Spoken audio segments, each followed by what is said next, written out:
My name's Angelo, and welcome to We Want Picks. This is the only channel dedicated to UFC picks and DraftKings lineups run by professional fighters and MMA insiders. Every week, I join Nick Newell, professional fighter, professional model, and ESPN top 10 guest, along with Dan Kramer, UFC fighter, Bellator fighter, Ultimate Fighter alumni, and Jacob Lyons, a skinny kid from Indiana. And we break down every single fight, the betting odds, the DraftKings picks, and we set you up for success. Next up at UFC Fight Night, Brunson versus Holland, we have Leonardo Santos versus Grant Dawson. This is an interesting fight. We have a 41-year-old, very crafty veteran with a ton of power versus the young up-and-comer that the UFC is probably trying to push. But they are giving him a test here to determine what's going to happen. So Grant Dawson, young stud versus Leonardo Santos, the old buck. Dan, what are your thoughts here? You're an old buck at this point. What are your thoughts here? Oh, wow. Geez, 35 and now an old, what'd you call me, an old buck? Yeah, that's what the kids say. I think you say young buck and there's something else for old, but whatever. Anyways, yeah, no, I think it's funny because I was looking at some tape on Santos, and I remember the last time he fought, I was like, man, this guy's 40 years old. He basically took like 4 years off, but he was a killer back in the day. And I was like, I'm not gonna touch this one. But then I watched his last fight. Well, first of all, let's just talk about his record because it's pretty crazy if you look at how many fights he's won, his streak, and over the amount of time it's been. So he's on a 13-fight undefeated streak, 12 wins, 1 draw. He's 41 years old and has 2 fights in the last 5 years. Yeah. Like that. Those are some crazy numbers if you really think about it. Anyways, his last 2, he beat Roman Bogatov and Stephen Ray. I watched the Bogatov fight.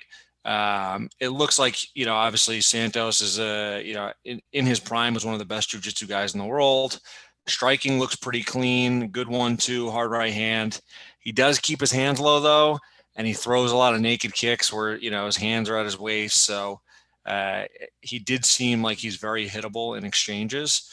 He defended takedowns pretty decent against the cage, but I don't think Bogatov's wrestling is the same level as Dawson. I think Dawson's going to be significantly better there. He almost got a finish against Bogatov. So he looked pretty good in that fight up until the adrenaline dump when he went for the finish. After that, he was dead tired. And in that 3rd round, he got 3 almost 5-minute breaks, 2 cup checks that he took every minute he could. And then on the 3rd one, he got illegally kneed in the head. And the other guy lost. They took 2 points from him. So I think when the scorecards came out, he was going to win the fight anyways. But I don't know. It was very close without those 2 points. Let's just say that. So, and he looked absolutely dead tired. Then you got Grant Dawson, young, up-and-coming guy. He's 16-1, looked pretty athletic, solid striking, landed a couple nice flying knees in his last fight. Very good wrestler, great top control. And he's one of those guys he's not too scrambly. He's happy to stay on top and half guard and chip away and not expose himself in a transition or get caught in a guillotine. So I think he's going to, as the younger fighter who's probably getting better every camp, he's going to have a huge wrestling edge, huge cardio edge. I think, there's a chance he could get clipped with a big right hand or caught in the sub early on, but I think more likely he just dominates, chips away, tires out Santos, and cruises to unanimous decision victory or puts him away later on, 2nd, 3rd round, just because Santos is dog tired. Yeah, it's an interesting fight for sure. And I almost feel bad for Santos. I mean, you rattled off his stats, 13-fight undefeated streak, and he never really got that push. He never really got that big opponent. His career never really got to where it should have been with somebody who's done everything he's supposed to do.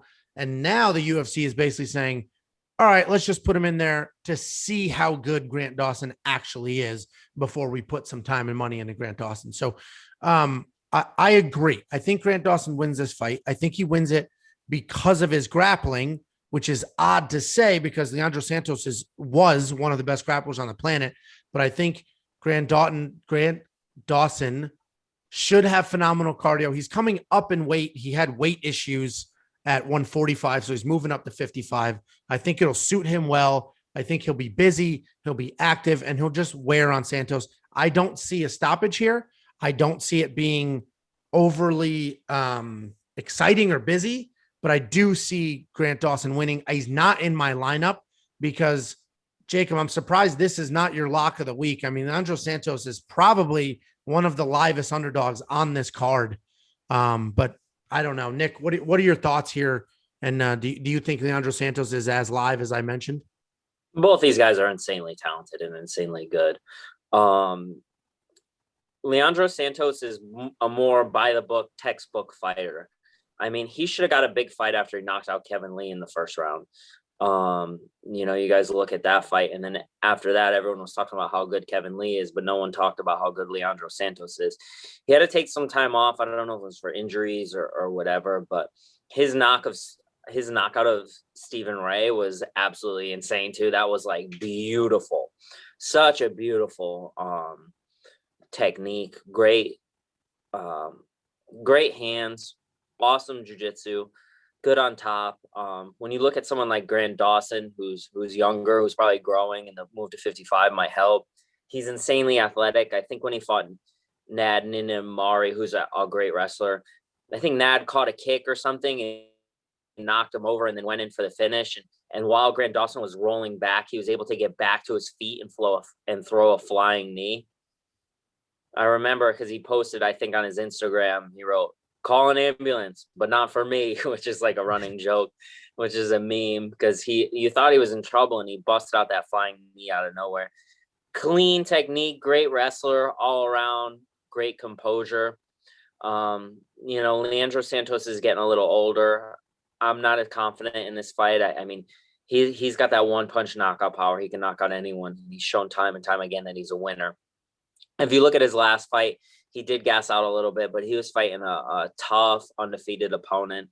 And Dawson has been knocked out before, so that is a concern in mine. I think Dawson's work he's just so clean and everything he does is so high level. And I think that he's the future and he's a future contender. I'm going to favor Dawson in this fight. I'm going to pick him as my person that I think is going to win. But, Santos is just so good. I'm not going to touch it in my lineup. If I had $100, I would throw it on Santos. I think that's a fair assessment, honestly. I mean, Leandro Santos, Jacob, before I give it to you, he is a 7-time world BJJ champion, and he has ridiculous power in his right hand. So, on paper, why would you ever pick against that guy when he's fighting somebody who is grappling heavy? So, Jacob, what are your thoughts? Are you going with the underdog here? Was this your maybe lock of the week? It was not, but I had no idea. So everything just came into light for me because I had no idea Leonardo was 41 years old. Because I'm like, how the hell have I not heard of this guy? He's 18-3. He hasn't lost since 2009. I mean, he's just a ridiculous streak. And then you guys mentioned he's 41. I'm like, okay. Because when I watch tape of him, he does not look like he's 41 years old. And Grant Dawson, I love Grant Dawson. I think he's got the championship mentality. I think he's got all the skills to be a champion. But you alluded to it, Angelo. This is a dangerous fight for him because of Santos' jiu-jitsu game. Not only does he have that KO power for Grant coming in on a shot, but his jiu-jitsu game is unbelievable. And he's a much bigger guy. He's a 6-footer at 155. You mentioned Grant Dawson coming up from 145, so he's a little bit smaller, 155. So I don't think he's going to be able to control the positions as much as he usually can in those 145 fights. But Grant, you mentioned you don't expect a finish. Grant Dawson, of his 16 wins, I think he only has 2 decisions. And he's talked about those decisions, how it just like he feels like a failure because he didn't finish a fight. I tried to jump on top of him, throwing elbows. I'm trying to finish it. I didn't finish him. I failed. That's the type of mentality he has. With that being said, I think Leonardo is just that much better on the ground to where, Grant's a brown belt, but Leonardo is that next level. And I think he ends up catching Grant Dawson in something. I think that helps Grant Dawson in his future. I think he's eventually going to challenge for the belt. He's that good. But I think in this fight, it just might be a little bit too much for him. He knows it's a big fight for him. So Leonardo Santos, not the lock of the week, pretty close. This is probably number 3, I would say. I have top 3 lock of the weeks. That's the new thing. This is number 3. We'll get to number 2 later. And but he is in my lineup right now. Leonardo Santos is in my lineup. Interesting, actually.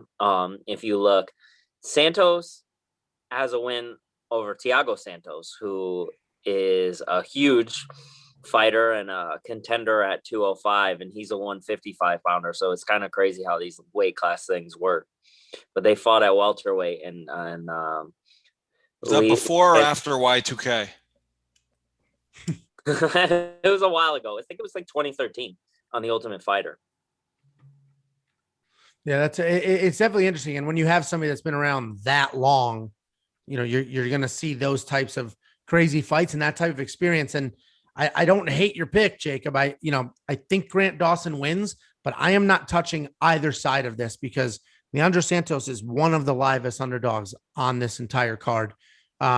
He's probably a nice DraftKings play, especially at $7,600. So we'll see. It'll be an interesting fight. I don't know how exciting it will be, but it'll definitely be an interesting fight. So I'm curious to see how this goes. Before you go, check out the description below. In there, we have links to our Facebook, our Twitter, our Instagram, and more importantly, to our DraftKings League. Check out the league, join the league, participate in the contests, and as we get going and as you start winning, we're going to start handing out gift cards and participating and doing things like that. So check those out. Every week, there are drops on every fight card. So make sure you check out this channel and our social media on Saturday before the fights start so that you have our most updated lineups and picks.